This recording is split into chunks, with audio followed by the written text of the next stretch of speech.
Very good evening to all. Warm welcome on my official YouTube channel let's learn commerce. मैं आपका educator Ravi Roshan आप सबों का स्वागत करता हूं अपने official YouTube channel let's learn commerce पे। और आज हम डिस्कस करने वाले हैं बिजनेस स्टडीज़ को।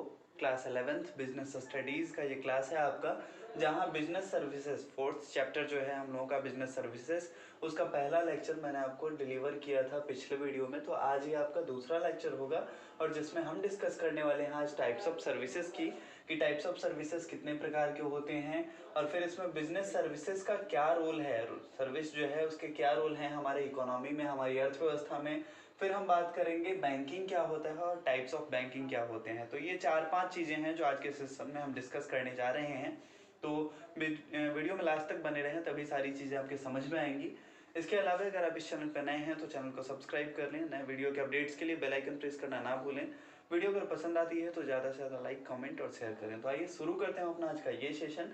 और सबसे पहले बात कर लें बिजनेस सर्विसेज की। तो बिजनेस सर्विसेज जो होती हैं उनका डेफिनेशन यहाँ पे जनरली नॉर्मल वर्ड में लिखा है कि are those services which are used by business enterprises for the conduct of their activities. अपने एक्टिविटीज़ को आगे बढ़ाने के लिए, अपने एक्टिविटीज़ को सही तरीके से देखने के लिए ये बिजनेस सर्विसेज जो होती हैं वो प्रोवाइड की जाती हैं। ठीक है, जैसे आपको पिछले क्लास में मैंने बताया था या इस क्लास में भी आगे हम डिस्कस करने वाले हैं डीपली।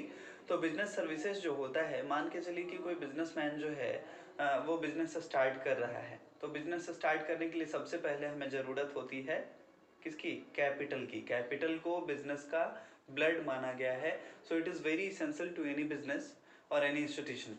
तो कैपिटल जो है ये कहाँ से हमें प्रोवाइड करवाया जाएगा? ये बैंक या कोई ऐसे फाइनेंशियल इंस्टीट्यूशन से हमें प्रोवाइड करवाया जाएगा। और फिर बात करें हम कि अगर कैपिटल आ जाता है तो फिर इससे हम अपना सामान खरीदेंगे, बिजनेस एस्टेब्लिश करेंगे। तो बिजनेस एस्टेब्लिश जब हो जाएगा तो उसके सिक्योरिटी पर्पस के लिए बहुत ज़रूरी हो जाता है कि हम वहाँ पे इंश्योरेंस वगैरह उसका करवाएं, ताकि अगर कोई आपदा आती है, अगर कोई ऐसा फेनोमेना होता है, नेचुरल फेनोमेना हो, आर्टिफिशियल फेनोमेना हो, जैसे शॉर्ट सर्किट के कारण मान लीजिए कि फर्म में कभी कभी आग लग जाती हैं। इसके अलावा कभी कभी जो है नेचुरल फेनोमेना के कारण बहुत सारी बहुत सारा नुकसान हो जाता है। तो इन सारी कठिनाइयों से निपटने के लिए इंश्योरेंस करवाया जाता है। तो ये सब के सब बिजनेस सर्विसेज में, व्यावसायिक सेवाएं में आती है। क्लियर है आप सबों को? चलिए, उसके बाद बात आती है सोशल सर्विसेज की। सोशल सर्विसेज को हिंदी में हम बोलते हैं सामाजिक सेवाएं। तो वैसे जितनी भी सेवाएं जिनका सामाजिक सरोकार हो उसको हम सोशल सर्विसेज के नाम से जानते हैं। यहाँ भी वही बातें लिखी गई हैं। Social services are those services that are generally provided voluntarily in pursue of social goals. सामाजिक जो लक्ष्य हैं, सामाजिक जो उद्देश्य हैं, उनकी पूर्ति के लिए जनरली सोशल सर्विसेज प्रोवाइड करवाई जाती हैं। जैसे मान के चलिए कि हमारा जो संविधान है, हमारा जो कॉन्स्टिट्यूशन है, उसके आर्टिकल 14 में ऐसी व्यवस्था है कि हम सारे भारत के लोग समानता का अधिकार के नाम से हम उसे जानते हैं, राइट टू इक्वलिटी। उसमें कहा गया कि हम सभी भारत के लोग संविधान के सामने एक जैसे हैं। कहीं किसी भी रिलीजन का, कहीं किसी भी धर्म का, कहीं किसी भी रंग का, जाति का कोई भेदभाव यहाँ पे नहीं किया गया है। ठीक, तो ये सोशल गोल है एक तरह का, जिसको आपको अटेन करना है ना, कि इसकी पूर्ति किस तरह से हो। अगर किसी खास सोसाइटी में मान लीजिए कि ऐसी कोई बात होती है जहाँ पे किसी खास धर्म को, खास मजहब को ऊंचा नीचा का भेदभाव बताया जाता है, जहाँ पे नस्ल भेद टिप्पणियाँ की जाती हैं, ठीक है, या फिर रंग विरोधी लोग होते हैं, तो इन सारे कंडीशंस को किस तरह से हैंडल की जाए, इसके लिए भी कुछ सर्विसेज प्रोवाइड करवाई जाती हैं, जिसे सोशल सर्विसेज के नाम से जानते हैं। या फिर अभी जैसे भ्रूण हत्या बहुत ज़्यादा हो रहा है, ठीक, बाल विवाह बहुत ज़्यादा हो रहा है। तो इन सारी सामाजिक कुरीतियों को, ये सारे जो सोशल डिफॉर्मिटीज़ हैं, उनको दूर करने के लिए कुछ इंस्टीट्यूशंस काम करते हैं। और इन काम को करने के लिए जो सर्विसेज प्रोवाइड करवाई जाती हैं किसी एनजीओ के द्वारा या किसी गवर्नमेंट ऑर्गेनाइजेशन के द्वारा, वो सब के सब सोशल सर्विसेज हैं। ठीक है, बहुत सारे ऐसे एनजीओ हैं हमारे देश में, या बहुत सारे ऐसी सरकारी संगठनें हैं, गैर सरकारी संगठन हैं, जो क्या करती है, बाल विवाह के खिलाफ, नशा के खिलाफ, ठीक है, महिलाओं के उत्पीड़न के खिलाफ, दहेज प्रथा के खिलाफ, इन सब के खिलाफ अपनी आवाज़ उठा रही है। तो सोशल गोल को अटेन कर रही है। It means they are attaining social goals. और the services they are providing is called social services. Clear? Very clear to you? चलिए अब बात कर लेते हैं हम पर्सनल सर्विसेज की। तो पर्सनल का मतलब क्या होता है? व्यक्तिगत। तो पर्सनल सर्विसेज को हिंदी में कहा गया व्यक्तिगत सेवाएं। क्या है ये व्यक्तिगत सेवाएं? तो व्यक्तिगत सेवाएं वैसी सेवाएं हैं जिनको अलग अलग लोग, अलग अलग कस्टमर्स, अलग अलग कंज्यूमर अलग अलग तरीके से एक्सपीरियंस करते हैं। एज फॉर एग्जाम्पल, मान लीजिए कि आप किसी रेस्टोरेंट में खाना खाने के लिए गए, ठीक, आप अपने पूरे परिवार के साथ या अकेले गए, मान लीजिए आप अपने पूरे परिवार के साथ गए, तो आपके परिवार में अगर 4 या 5 सदस्य हैं तो ज़रूरी तो नहीं कि सबका एक ही फेवरेट डिश हो, ठीक है। कुछ लोग वेज पसंद करते होंगे, वेज में भी बहुत सारे डिशेस हैं, किसी को मशरूम पसंद होगा, किसी को पनीर पसंद होगा, कुछ लोग नॉन वेज के चाहने वाले होंगे। तो इसीलिए कहा गया, और ज़रूरी ये भी नहीं है कि वहाँ पे सबके पसंद का सारा सामान अवेलेबल हो, है ना। तो इसीलिए कहा गया कि ये जो है पर्सनली अफेक्टेड होता है और ये पर्सनली एक्सपीरियंस करने की चीज़ है। अलग अलग कस्टमर्स में, अलग अलग कंज्यूमर में ये अलग अलग देखने को आपको मिलेगा। बात आ गई समझ में? तो इसका एग्जांपल बहुत सारा है, जैसे मैंने अभी रेस्टोरेंट का एक एग्जांपल लिया, आप स्पा का एग्जांपल ले सकते हैं, सैलून का एग्जांपल ले सकते हैं। वहाँ भी कुछ लोग जाते हैं, किन्हीं को किसी की हेयर कट पसंद आती है और उसी नाई की दूसरे को हेयर कट पसंद नहीं आती, ठीक। बात आ गई समझ में? तो ये सब है पर्सनल सर्विसेज, इन सब में आ जाते हैं आपके पर्सनल सर्विसेज। तो 3 सर्विस मैंने आपको यहाँ पे बताई है, business services, social services, personal services. चूंकि हम बिजनेस स्टडीज पढ़ रहे हैं, since we are studying business services, so we will consider only business services, okay. These two, social services and personal services, are not considered in this chapter. Only business services will be considered. ठीक है, केवल business services की हम बात करेंगे। तो business services को जानने से पहले हम ये जान लेते हैं कि ये सर्विस जो है इसका क्या रोल है किसी अर्थव्यवस्था में, किसी इकोनॉमी में। सबसे पहली चीज कि अर्थव्यवस्था क्या है, इकोनॉमी क्या है। बहुत ही इंपॉर्टेंट क्वेश्चन है ये आपके लिए कि इकोनॉमी क्या है। आपको समझना होगा, चूंकि आप कॉमर्स के स्टूडेंट हैं, तो ये सारी चीज़ें, ये सारे टर्म आपको समझ में आने चाहिए कि इकोनॉमी क्या है। इकोनॉमी को हिंदी में हम बोलते हैं अर्थव्यवस्था, ठीक। पूरे देश को चलाने के लिए या किसी परिवार को चलाने के लिए, किसी राज्य को चलाने के लिए, छोटे स्तर से लेकर बड़े स्तर तक जहाँ कहीं हम देखते हैं तो वित्त की ज़रूरत होती है, फाइनेंस की ज़रूरत होती है, जिसे हम साधारण शब्दों में धन कहते हैं या पैसा कहते हैं, उसकी ज़रूरत होती है। इसके बिना आप एक कदम भी आगे नहीं बढ़ सकते, है ना। तो इकोनॉमी का अर्थ यहाँ पे ये है कि पूरे देश की, जब बात हम ब्रॉडली करें कि पूरे देश को चलाने के लिए जो वित्त व्यवस्था की ज़रूरत होती है, वो वित्त जो है टैक्सेस से कलेक्ट किए जाते हैं, चाहे वो रोड टैक्स हो, चाहे वो एंटरटेनमेंट टैक्स हो, इनकम टैक्स हो, अलग अलग टैक्सेस से गवर्नमेंट जो है वो टैक्स वसूल करती हैं और फिर उन्हीं टैक्सों से वो हमारे लिए रोड का, हमारे लिए पानी की व्यवस्था करवाती हैं, स्कूल्स की व्यवस्था करवाती हैं, हमारे जाने आने के लिए पक्की सड़कें की व्यवस्था करवाती हैं। तो ये सारी चीज़ें जो हैं, यही है इकोनॉमी, ये है हमारी अर्थव्यवस्था, ठीक। इसके अलावा हमारे अर्थव्यवस्था में जीडीपी एक टर्म होता है जिसका फुल फॉर्म होता है ग्रॉस डोमेस्टिक प्रोडक्ट, सकल घरेलू उत्पाद। तो जीडीपी जो है किसी भी देश की दिशा और दशा को तय करता है। It determine the whole value of an economy, कि उस इकोनॉमी की ग्रोथ रेट क्या है, उस इकोनॉमी ने कितनी डेवलपमेंट की या उस इकोनॉमी ने कितना डिक्लाइन किया। ये सारी चीज़ें किस चीज़ से पता चलती हैं? जीडीपी से, ठीक। तो जीडीपी के बारे में हम लोग बाद में डिस्कस करेंगे। इकोनॉमी यही है, इकोनॉमी का मतलब होता है अर्थव्यवस्था, मतलब किसी देश को चलाने के लिए जो वित्त व्यवस्था है, वित्तीय संरचना है, इकोनॉमिकली स्ट्रक्चर जो है, उसी को हम वहाँ का अर्थव्यवस्था या इकोनॉमी के नाम से जानते हैं। जैसे भारतीय अर्थव्यवस्था है, ठीक है, अमेरिकी अर्थव्यवस्था है, चाइनीज़ अर्थव्यवस्था है। तो अलग अलग देशों की अलग अलग अर्थव्यवस्थाएं हैं जिनमें सर्विसेज का एक अपना रोल है। तो आपको यहाँ पे वही देखना है कि सर्विस का क्या रोल है हमारे अर्थव्यवस्था में। सबसे पहला पॉइंट जो यहाँ पे लिखा गया है, वो लिखा गया है most proportion of GDP is come from the service sector. 3 sector होते हैं जीडीपी के। जो हमारा टोटल कलेक्शन होता है, जो हमारा टोटल सेक्टर होता है, वो 3 होता है। प्राइमरी सेक्टर होता है, सेकेंडरी सेक्टर होता है और सर्विस सेक्टर होता है। तो ये जो सर्विस सेक्टर है, ये सबसे ज़्यादा पैसा प्रोवाइड करता है किसी भी इकोनॉमी को। तो क्या महत्व है इसका, ये आप शायद भली भांति जान गए होंगे कि किसी भी अर्थव्यवस्था में सर्विस सेक्टर बहुत ही इंपॉर्टेंट है, क्योंकि ये जो है लार्ज प्रोपोर्शनेट ऑफ जीडीपी जो है यहीं से हमारा निकल के आता है। क्लियर है? तो ये किसी अर्थव्यवस्था के लिए कितना जरूरी है ये हम समझ चुके हैं। दूसरा जो पॉइंट है इसका, इसमें लिखा India is the second largest country of the world. Bharat जो है जनसंख्या के आधार पे विश्व का दूसरा सबसे बड़ा देश है, ठीक।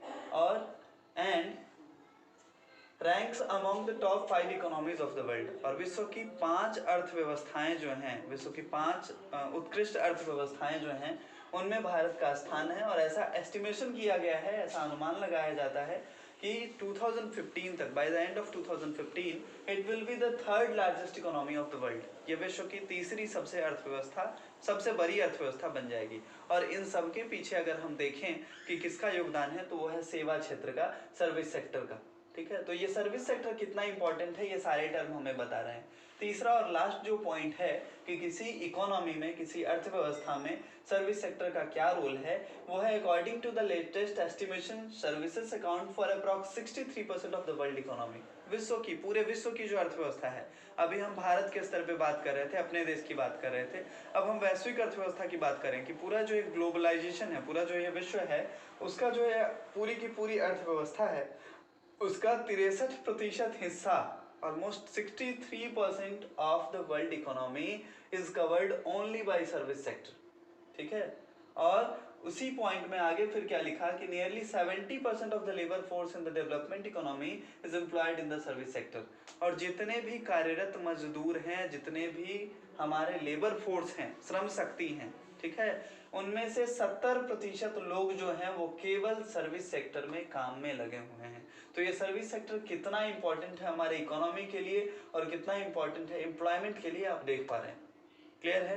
तो इसीलिए इन तीनों पॉइंट के बेसिस पे हम ये कह सकते हैं कि सर्विस सेक्टर का एक बहुत ही अहम रोल है, बहुत ही अहम भूमिका है हमारे टोटल जीडीपी के, टोटल इकोनॉमी के डेवलपमेंट में। क्लियर है आप लोगों को? चलिए बिजनेस सर्विसेज को एक बार हम और देखते हैं कि ये बिजनेस सर्विसेज क्या है। यहाँ पे थोड़ा सा डीपली लिखा गया और पिछले क्लास में मैंने आपको बताया भी था इसके बारे में। लिखा है today's world is out of tough competition where the survival of the fittest is the rule. मतलब कि आज जो ये वैश्विक अर्थव्यवस्था है, ये मतलब हम जिसको कीन कंपटीशन बोलते हैं, कटु प्रतिस्पर्धा जिसको बोलते हैं, काफी टफ कंपटीशन हो गया है, जिसमें जो फिट है, जो ऑर्गेनाइजेशन, जो इंस्टीट्यूशन फिट हैं वो रूल करेंगे। ठीक है, जो फिट नहीं है, जो इकोनॉमिकली कमजोर हैं, जिनकी अर्थव्यवस्था कमजोर है, या जो किसी भी कारण से मार्केट में जिनका प्रदर्शन जो है अच्छा नहीं है, तो ऑटोमेटिकली वो बाहर हो जाते हैं, उनका टिक पाना मुश्किल है इस टफ कॉम्पिटिशन में। ठीक है, business enterprises look towards bank for availabilities of fund. अभी जब मैंने आपको ऊपर समझाया बिजनेस सर्विसेज के बारे में, तो मैंने बताया कि किसी भी बिजनेस को स्टैब्लिश जब हम करने चलते हैं, तो सबसे पहले और सबसे जरूरी चीज जो हमारे लिए है वो है कैपिटल की व्यवस्था करना, है ना। तो कैपिटल या फाइनेंस जो है वो हमें प्रोवाइड करवाती है बैंक। ठीक है, तो बैंक से इसकी अवेलेबिलिटी हो जाती है फंड्स की। आगे है insurance companies for its assets insured. अब जब आपने कोई फर्म खोला है, जब आपने कोई कंपनी खोला है, तो आपके यहाँ कुछ प्लांट्स होंगे, कुछ मशीनरी होंगी, ठीक है, बहुत सारी चीज़ें होंगी, तो या बिल्डिंग है, तो इन सबको मैंने कहा कि कुछ नेचुरल कैलमिटीज़ होती हैं, कुछ नेचुरल फिनोमेना होते हैं, इसके अलावा कुछ एक्सीडेंटल केसेस भी होते हैं, इन सब में इनके डैमेजेस होने के चांस बढ़ जाते हैं। तो इन फ्यूचर अगर कुछ ऐसा होता है तो ये एक बहुत बड़ा, it is a huge loss to our economy, it is a huge loss to our business. तो ये हमारे बिजनेस के लिए काफ़ी बहुत बड़ा नुकसान होगा, और इसी के भरपाई के लिए, इसी से बचने के लिए हम इंश्योरेंस का सहारा लेते हैं, जिसके लिए हमें जाना पड़ता है इंश्योरेंस कंपनी के पास। ओके, आगे है, अब आप जब स्टैब्लिश्ड कर दिए, आपने जब इंश्योरेंस भी करवा लिया, अब आपका प्रोडक्शन शुरू हो गया। ठीक है, आपका प्रोडक्शन शुरू हो गया आपके फर्म में, आपकी कंपनी में।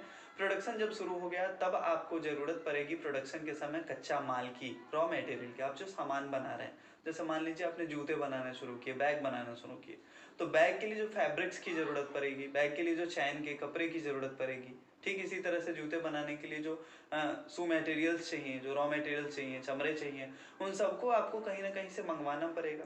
और कहीं से मंगवाने के लिए आपको फिर ज़रूरत पड़ेगी किसकी? ट्रांसपोर्ट की। जब तक ट्रांसपोर्ट फैसिलिटी अच्छी नहीं है, तब आप उसे अच्छे से नहीं कर पाएंगे।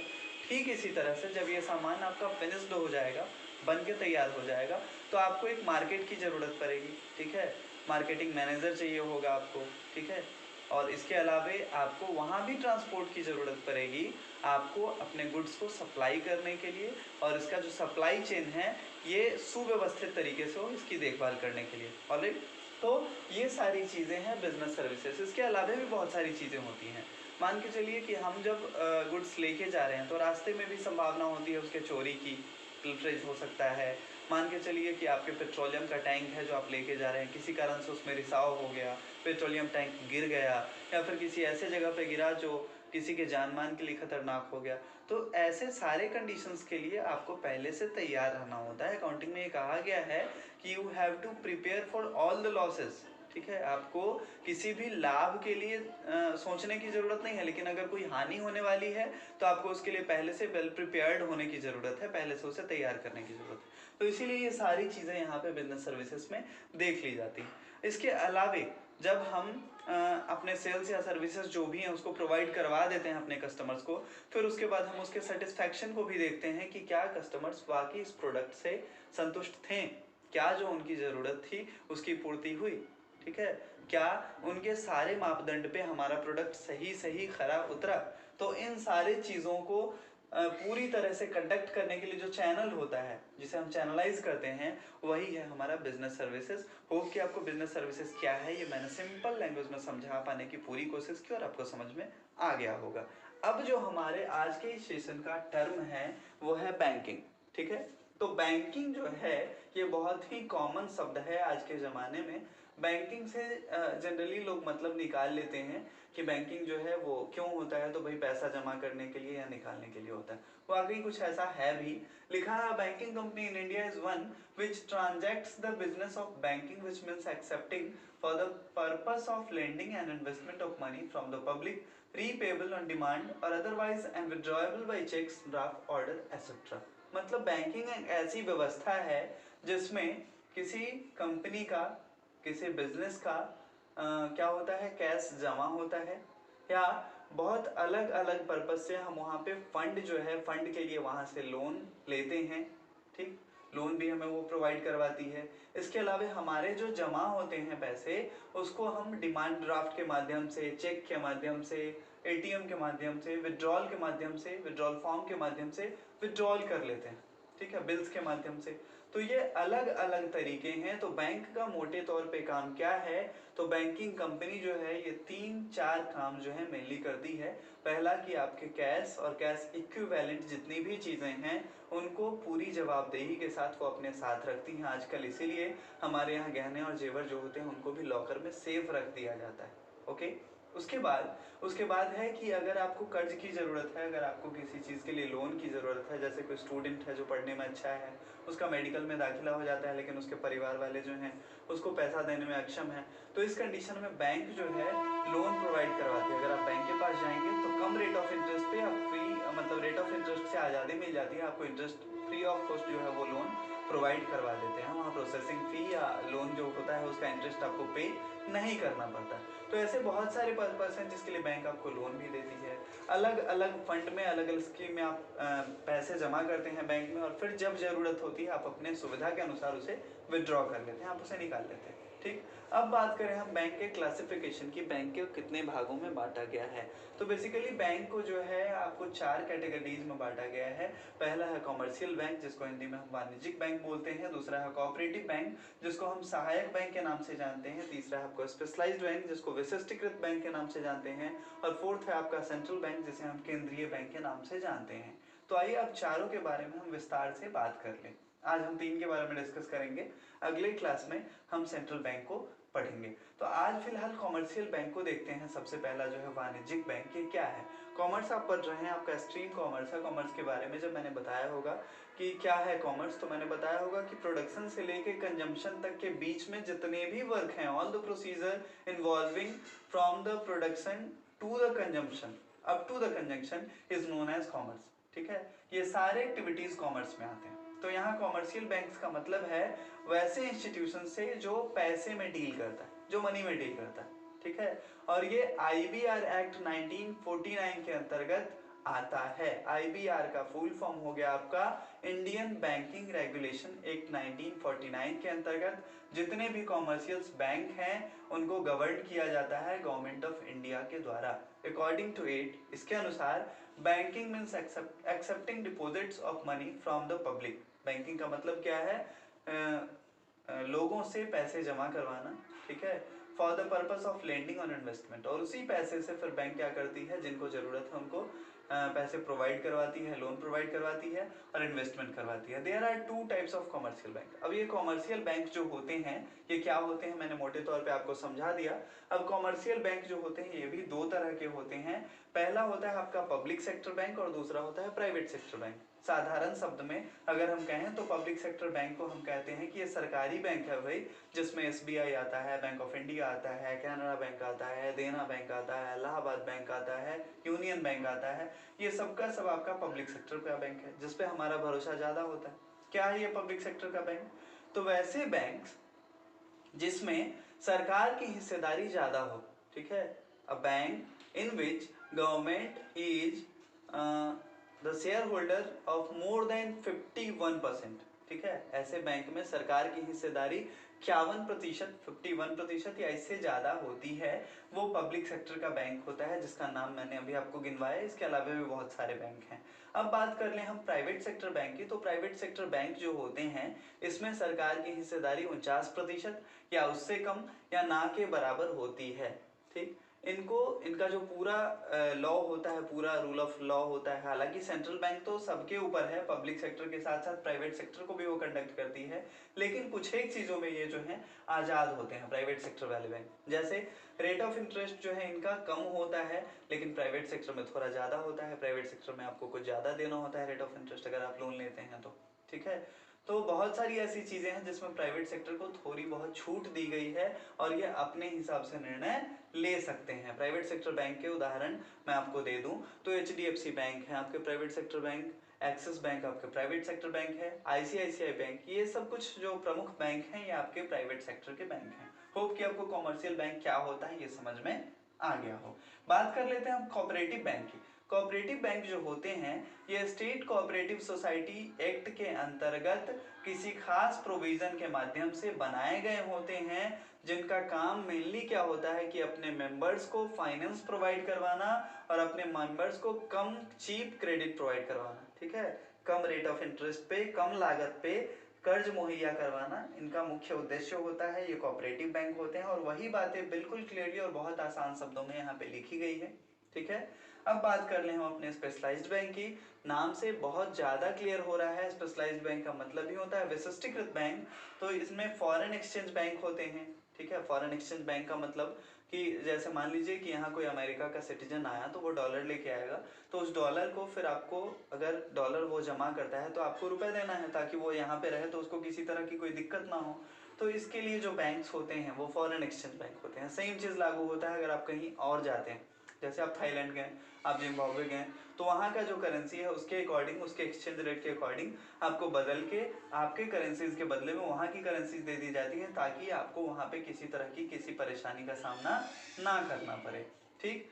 कुछ और बैंक होते हैं जैसे इंडस्ट्रियल बैंक होते हैं, वो भी इसी में आते हैं आपके स्पेशलाइज्ड बैंक में। इनका पर्पस होता है कि इंडस्ट्रीज को बढ़ावा देना, उनके लिए लोन प्रोवाइड करवाना, उनकी देखरेख करना, ठीक। डेवलपमेंट बैंक्स होते हैं जैसे रूरल डेवलपमेंट बैंक है, ठीक। तो ये ग्रामीण क्षेत्रों में लोगों को लोन मुहैया करवाते हैं कम कीमत पे, ताकि वो आसानी से अपनी खेती कर सके, छोटे मोटे उद्योग धंधे, लघु उद्योग लगा सकें, कुटीर उद्योग लगा सकें, तो इन सारी चीज़ों को बढ़ावा देते हैं। इसके अलावा एक्सपोर्ट इंपोर्ट बैंक है, ठीक। तो ये सारे बैंक जो हैं ये खास कैटेगरी में आते हैं, जिनका काम क्या है, एक स्पेसिफिक नीड्स है इनका, ठीक है। एक यूनिक एक्टिविटीज है इनका और एक स्पेसिफिक नीड्स है। Basically this banks provide financial aid to industries heavy turnkey project and foreign trade. मतलब ऐसे बैंक जो होते हैं इनका मुख्य उद्देश्य क्या है, तो ये वित्तीय मदद करते हैं, फाइनेंशियली सपोर्ट करते हैं कई इंडस्ट्रीज को। हैवी टर्न के जो प्रोजेक्ट होते हैं, कुछ ऐसे प्रोजेक्ट जिनमें काफ़ी ज़्यादा लागत आने वाली है उसको, और फॉरेन ट्रेड को। तो आज की क्लास में हमने इतनी सारी चीज़ों को डिस्कस किया। होप कि आपको ये सारी चीज़ें समझ में आ गई होंगी। अगली क्लास में हम सेंट्रल बैंक से शुरू करेंगे और फिर आगे देखेंगे। अभी 1-2 दिन और चैप्टर चलेगा आपका टाइप्स ऑफ बिजनेस सर्विसेज, ये दूसरा लेक्चर था इसका। कम से कम 2 या 3 लेक्चर इसके और होंगे चूँकि बड़ा चैप्टर है। तो आप आराम से पूरे वीडियो को देखें। दिक्कत आती है आप कमेंट बॉक्स में जाएं, कमेंट बॉक्स में अपने सवाल दें, हम जल्द से जल्द उसको जवाब देने की उसकी कोशिश करेंगे। इसके अलावा अगर आप चाहते हैं कि आपको और ज़्यादा इसके कंटेंट अवेलेबल हो जाएं ताकि आप स्टडी कर सकें, अच्छे से पढ़ सकें, तो आपको जुड़ना होगा हमारे ग्रुप से। जी हाँ, आपको जाना होगा लेट्स लर्न कॉमर्स के नाम से टेलीग्राम पे हमारा चैनल है, वहाँ जाके आपको उसको ज्वाइन कर लेना और फिर रिक्वेस्ट करना है, आपको ये सारे कंटेंट अवेलेबल करवा दिए जाएंगे। Thank you very much for watching this video. Good night to all of you. जय हिंद, जय भारत।